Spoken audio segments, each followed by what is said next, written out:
What's up guys, I'm Phoenix Master 1 and welcome to my analysis of our new Light Mythic Hresvelgr. I'll also be going over my Light Mythic tier list and also the best builds for all of the Light Mythics.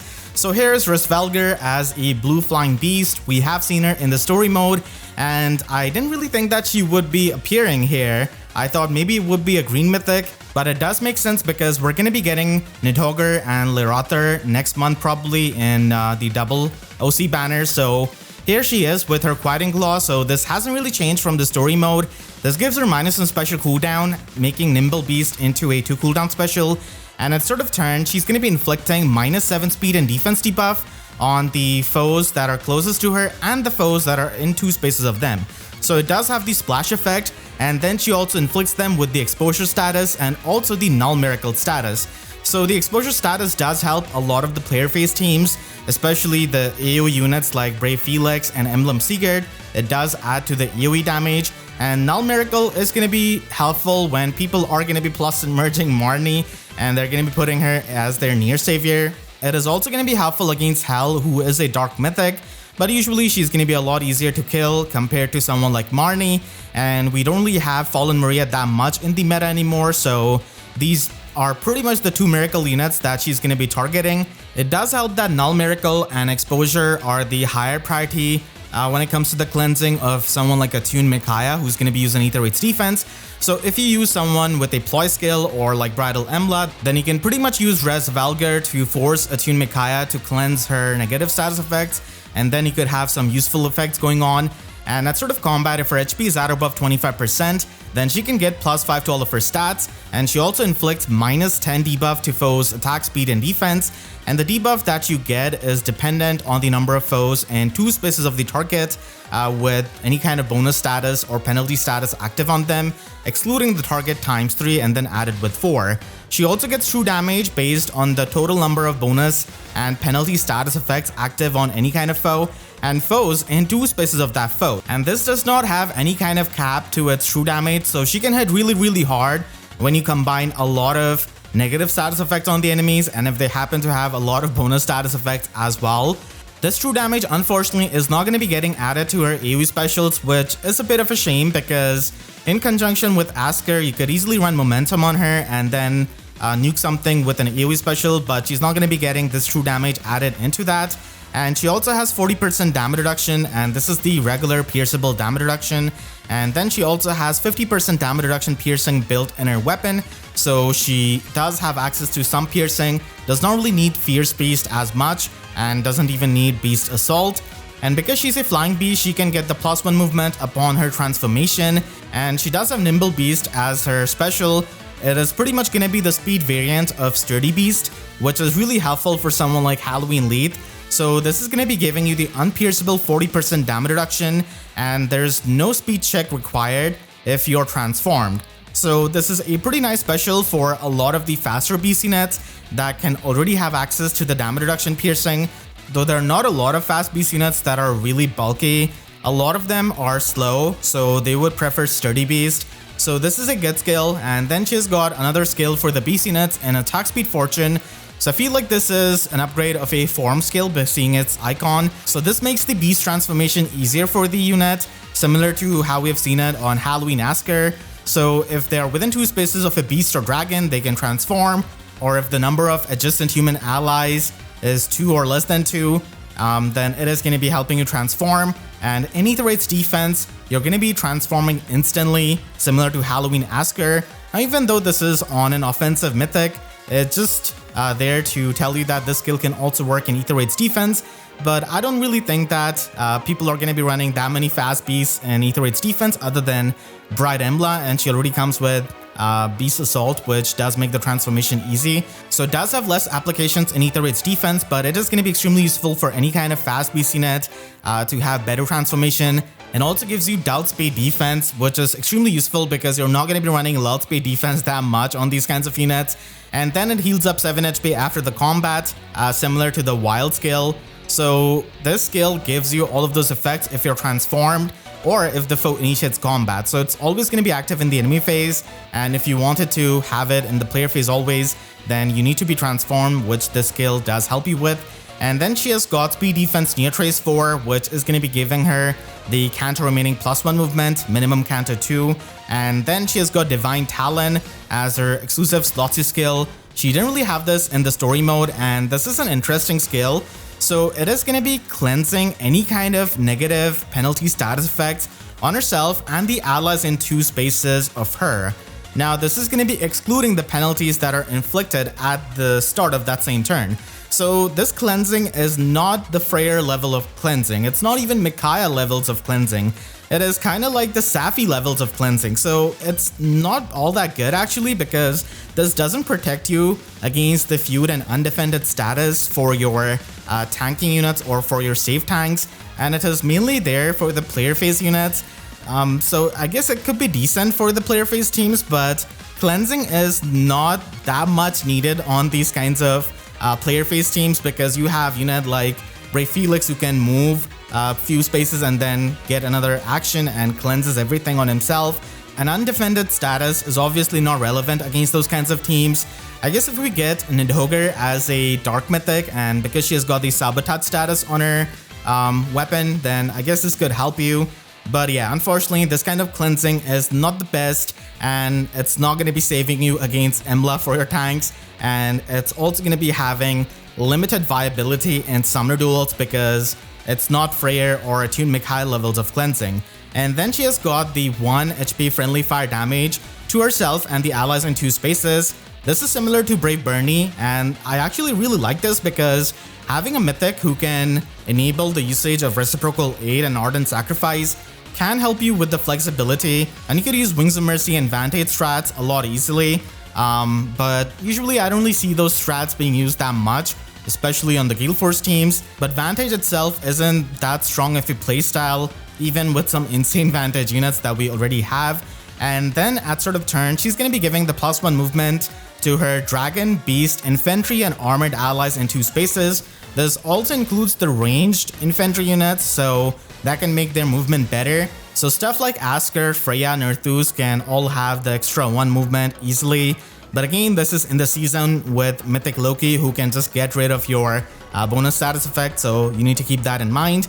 And then in the combat, she can get +5 to all of her stats, and she also has the full non-follow-up built in. She also has Null Guard, so if you're going to be running Attack Speed Wild for these special charges, then it does synergize well with a Gale Force build. And then she does have the Excel skill built in her Slotsy, more like the Excel flat damage reduction, so she can get up to 12 flat damage reduction on the regular hits of the enemies. And then she's got another instance of the 12 flat damage reduction against the enemy specials. So it is going to be having the spaces moved by whoever initiated from start to end, and that's how it's going to be calculating the flat damage reduction. So Hraesvelgr is going to be a good mythic unit, but I don't think she's that impressive personally, even if you factor in her support for player phase and Gale Force teams. Her damage output is definitely pretty nice with a lot of true damage, which is going to be helping you clean up. And she can always run a wild skill for the Gale Force teams, and she's got an open slot piece, so you can always run stuff like Wings of Mercy for her. But she's not going to be able to give you any kind of warping support because she has Divine Talent in her Slotsy, so you cannot run Soaring Guidance or even Soaring Echo. And because her cleansing is limited in scope, she's not going to be like Freyr. If she had the dual phase cleansing, she would invalidate Embla, which would have been quite insane and actually useful for many of the tanks. And also, it's going to be limiting her usability in summoner duels. For her skills, Attack Speed Fortune is actually really good for the transformation, but if you want to stack the flat damage reduction, then Attack Speed Excel could be run, and Attack Speed Wild gives you these special charges, which is really helpful for functioning with Gale Force, and being a beast unit, you should be taking advantage of that. For her slot B, she's got a bunch of options. If you're not going to be running Emblem Sigurd, then her default trace skill is nice, and Wings of Mercy is going to be helpful, where she could be the follow-up unit in a Gale Force team. Momentum is actually pretty nice as well because she gets even more true damage, and she could immediately trigger her Nimble Beast, so it does have potential for nuking. Potent is also a nice option for her because she has got Null Guard and a lot of true damage, so 3 hits can definitely help you take out many of the enemies.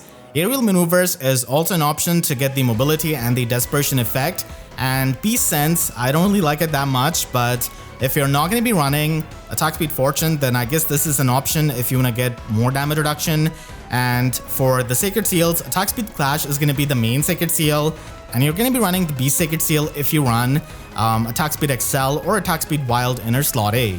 Now let's take a look at my Light Mythic tier list and where Hresvelgr stands. I'm also going to be going over the best builds of each Light Mythic. So in tier 1 at the top, I'm going to be having Peony, which should be no surprise. She is easily a timeless Mythic and such a safe investment to do to plus and merge if you're going to be investing in Mythic merges. And she's gotten some new tools in the last couple of months like Cantrip skill and also the Crux skills. So Cantrip skill can be helpful in something like Ether Raids. I don't think Firestorm Dance is going to be that helpful for like tanking, and Rock Slide Dance does give you dodge, which I guess helps you in the tanking of AoE specials, but that's pretty much it. And a Crux skill is really helpful on her because she's got that long range support then, and she could support the non-null follow-up tanks like Brave Felix, for example. And I mean, you could also give the null follow-up status to that kind of unit, but again, Mythic Loki does exist. So this kind of in-combat support can be helpful, and you can always run Wings of Mercy 4 and Soaring Guidance as her main premium skills. So you already know how good Peony is. She is universal. Then we have got Asker. Even though we have got Halloween Asker who can tank much better and has got the Breath of Life support and also Time Pulse 4, I still think that Mythic Asker is extremely useful on any kind of Gale Force team or any kind of AoE team with Brave Felix. Even for tanking, his spout support can be really good to set up something like Godlike Reflexes, and he's going to be running his standard builds.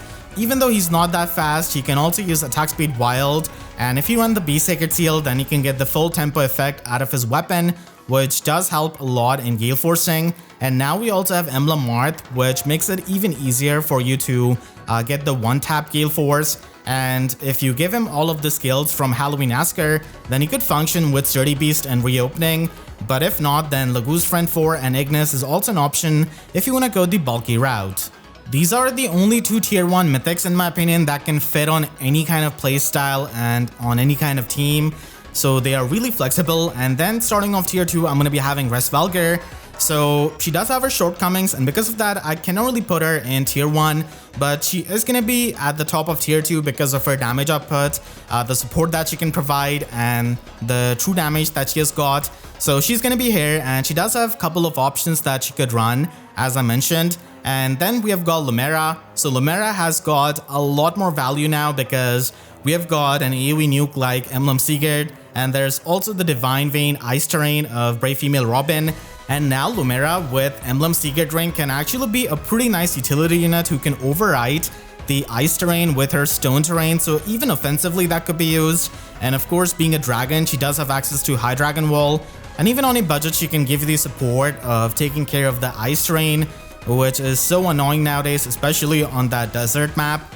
So Lumera has got a lot of value now. And then I'm going to be having Dagger at the end of tier 2. So her Remix and Refine was really good, especially her Refine, and she can function with a lot of the high mobility units like Brave Felix, Emblem Sigurd on Ether Raid's offense teams, and that Pathfinder can be really helpful for positioning because these units have so much movement and extra action that you could even hit and run with the help of Safety Fence. So Pathfinder can be really helpful there, and even as a Wings of Mercy unit, she can work for Gale Forcing. So she will have to go the Flash Barrow route to trigger stuff like Gale Force consistently. Now we do have Speed Defense Tempo as the Sacred Seal, which is really helpful for Dagger. And you could always run the Unity skill because she does have the Spectrum Unity built in her weapon.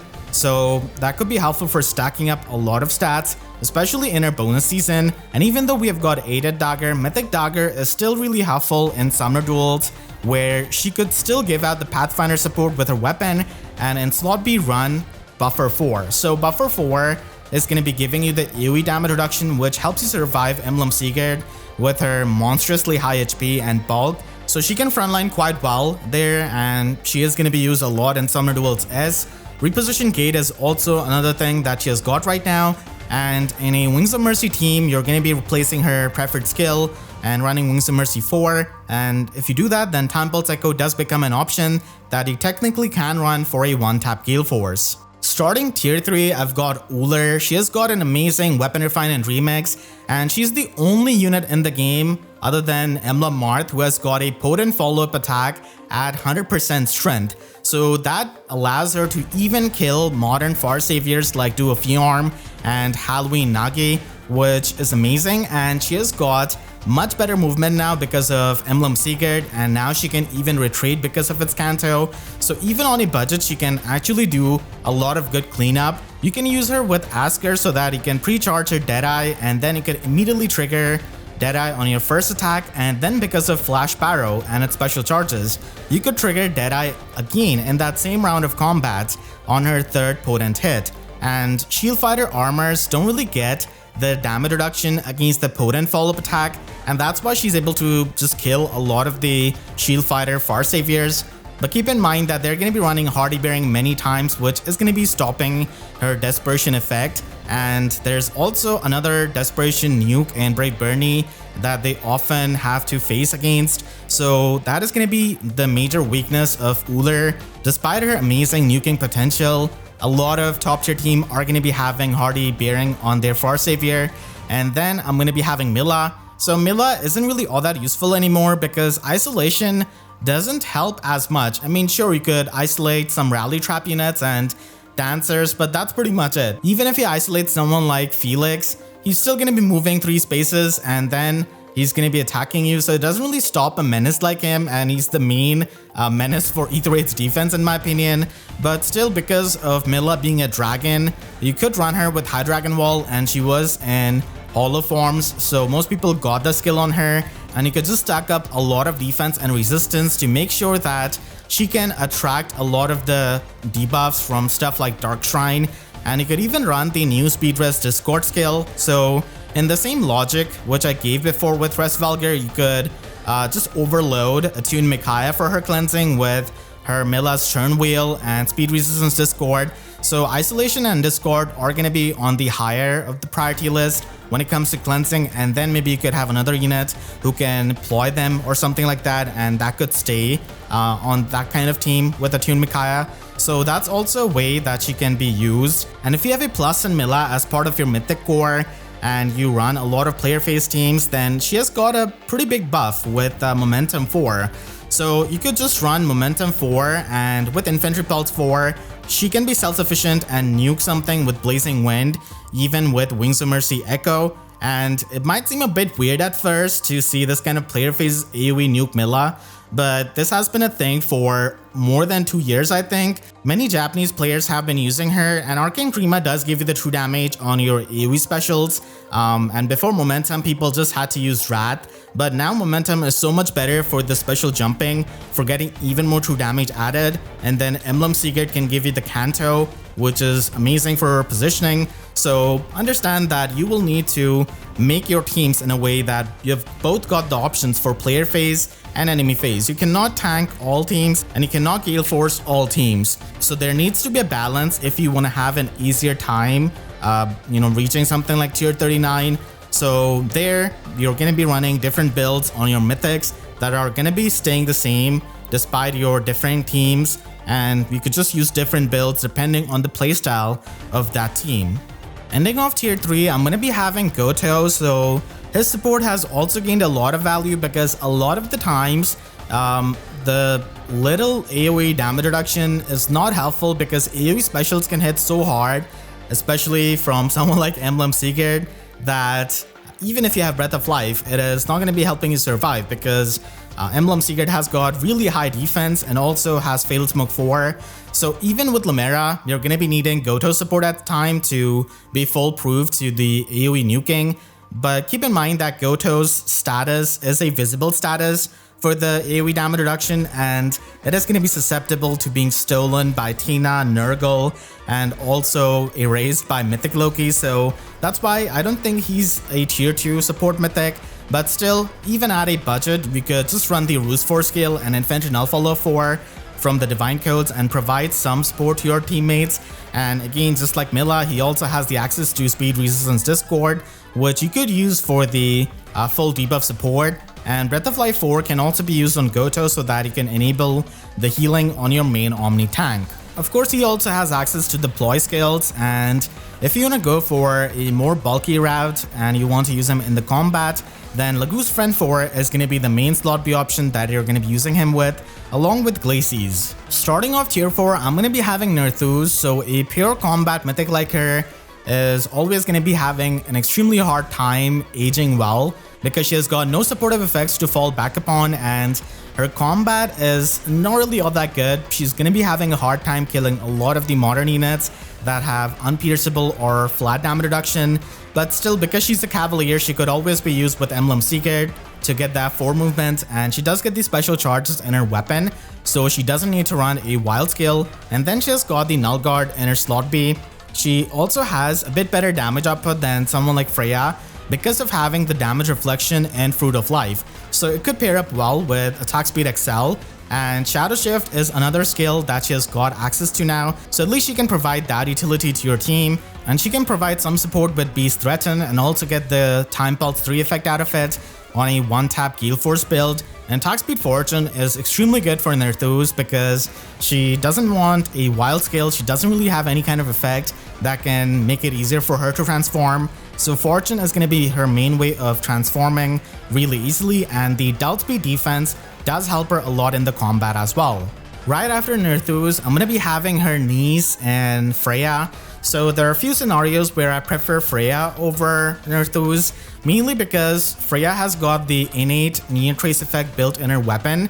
So if you've already got a unit who's using the Emblem Secret Ring, then Freya can still get the Kanto out of it, and it really helps when you are going to be Wings of Mercy Gale Forcing, but still Freya can pretty much be similar in the speed stats, and she really needs Attack Speed Wild to function at her max potential, and this way she can Gale Force much better. She does have the Null Guard as well, and Binding Necklace Plus does help you transform easily, and Shadow Shift can't give you the utility. She can always run Beast Threaten for a Gale Force build as well, but just note that Beast Threaten does have a bit of an awkward synergy with her Binding Necklace Plus, and that's why I'm only showing it with the builds that don't have her preferred slot B skill.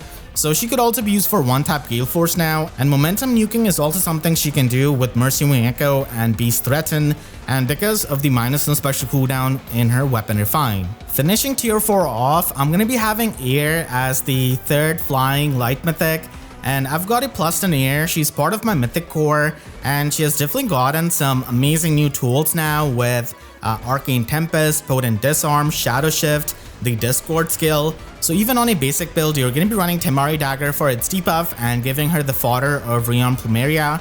And Emblem Secret Ring is going to be helping you tremendously, especially if you run Shadow Shift. And the reason why Shadow Shift is so good on her is because she has got access to Potent Disarm, which can help you reposition on a trap and then reposition you again. So the double reposition can be really good. And I'm running plus HP IV on her because she needs that, and Sea Duel Flying 4 to make sure that she's immune to any kind of Hex Trap, because Potent Disarm only lowers the threshold of the Hex Traps by 10 HP. So you need to make sure that you've got 56 or more HP. You could also run that as an HP seal, but you could also run any kind of other supportive skill.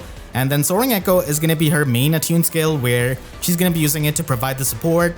There's no way you're going to be using her preferred skill now that we have got something insane like Breath of Life for its healing. So her Sparkling Boost Plus is just severely underpowered, and Arcane Tempest can be a nice weapon to pre-charge her Moonbow so that at least she's got a bit better damage output. And now we have got access to the Discord skill, so that could be used in conjunction with Deploy skill to debuff the enemy really hard and also give them a lot of negative status effects. And now time for the worst Light Mythic, which in my opinion right now is Ashe, because she's completely outclassed in her support. Her Omni Guidance is not at all unique to her anymore. You could just run the other flying mythics like Air or Peony with Soaring Echo or Soaring Guidance in the case of Peony. And then we've got an Omni Guidance unit like Attune Micaiah, who not only gives you the warping but also gives you so much support with the cleansing, with the debuffs for any kind of tanking team. And combat wise, Asker just completely outclasses her as a colorless beast who also provides better support than her. So it is really unfortunate for her, and she's in a really tough spot. I wouldn't really recommend you to give her any kind of premium skill right now because she's going to be getting her Refine and Remix in February of 2025. So less than 4 months remain, and hopefully she can get better, because at some point even Uller and Dagger were here in the bottom at tier 5. And overall, this banner is going to be providing you amazing value on the green color, even though Hresvelgr is in blue. But green is just so good with Hathrin, who's a busted top 10 unit in the game. Easily even top 5 or even top 3 if you want to argue. Her Divine Nectar is insane, and people even use her outside of the season in the dark season just because of the fact that how good she is. So she's gonna be the main highlight, and there's also Attuned Erica who can give you Gust, Time Pulse 4, and also Null Counter Disrupt Echo. So she's got some really good fodder, and High Dragon Wall with Legendary Male Corrin is also amazing for the value, and it's a 400 SP slot B skill, so it's really helpful for scoring in Arena. And blue is going to be having 2 Mythics color sharing with Hresvelgr and Veil. So if they're part of your Mythic core, then you could try and get the merges for both of them at the same time. Fallen Ursula does give you a bit of decent fodder with Verge of Death, and she is also a pretty nice AoE nuke. But there's an even better AoE nuke in my opinion in Nidavellir, who is in colorless. And then we have got Ictanir as an extremely strong unit in the colorless pool. Definitely one of the best units in the game because of how hard he can hit, and Emblem Sigurd has made him even better. So he's going to be the highlight for colorless for many people. And then Legendary Male Alir is also a pretty nice Omni tank with the non-special miracle that he has got. So he could be useful because of that. Unfortunately, red is going to be quite lackluster with Embla providing you nothing, and then Ford giving you speed defense unity, I suppose. He is decent with his damage output, but Edward is going to be the main highlight, I suppose, because of having Breath of Life 4. The next month, we should be getting a new Ninja banner, and Attuned Ivy and Elucia banner is going to be getting a Forging Bonds rerun, so we're going to be able to spark on that. And Thor and Otter are also going to be getting their remixes next month, and they're going to be getting their remix banners as well. Then we're going to be getting probably a new attuned unit on the new heroes banner. There's also going to be double special heroes banner, and because it's November, it's also going to be double OC's banner. So this is something you could expect for the double special heroes banner. I do think that Gulvik is going to be probably there. And there's also going to be Harmonic Gold Mary. Maybe if Heather is lucky, she might be able to get a run, but I'm not sure at this point. And we're going to be having the double OC banner where we're likely going to be having Nidhogre and Lorathor. So Nidhogre could fit in the red pool with Legendary Male Shez rerunning, and Kvasir is going to be a bit underwhelming honestly as a color share. Aided Regan could also happen, and then if Ninian is not in the Hall of Forms, then she's going to be appearing in this banner. But if she is in that, then probably Fogado is going to be appearing in her place, and Lorathor is going to be color sharing with Rearmed South and Mythic Loki. And I think that Nidhogre is going to be the Dark Mythic, and then probably Lorathor could be the Earth Legendary unit.